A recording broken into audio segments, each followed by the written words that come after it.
Ada satu pertanyaan yang sepertinya sederhana, tetapi justru menjadi rumit luar biasa. Kalau ijazah Jokowi asli, mengapa publik tidak boleh mendapatkan kepastian yang benar-benar meyakinkan?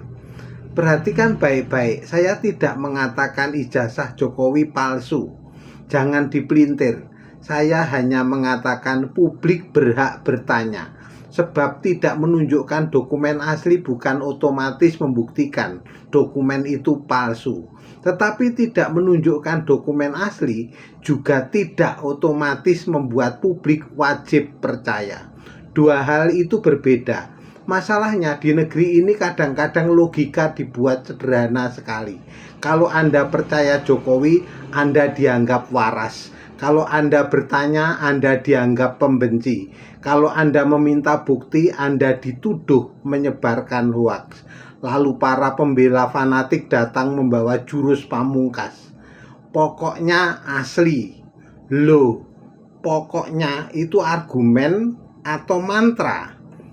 Kalau perkara berhenti sebelum pertanyaan substansial benar-benar terjawab, maka yang tersisa bukan kepastian, yang tersisa adalah ruang untuk spekulasi.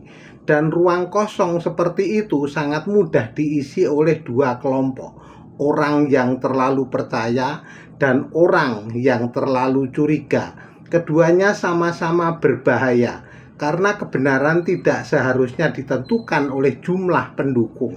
Bukan karena 1.000 orang percaya sesuatu otomatis benar.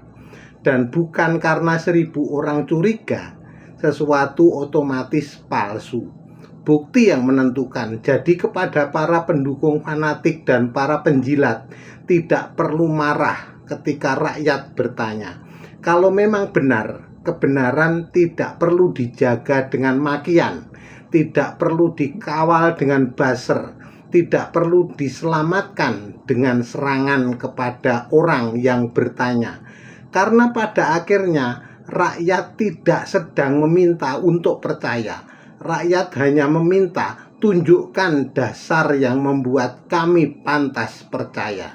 Dan kalau pertanyaan itu saja dianggap ancaman, mungkin masalahnya bukan pada pertanyaannya.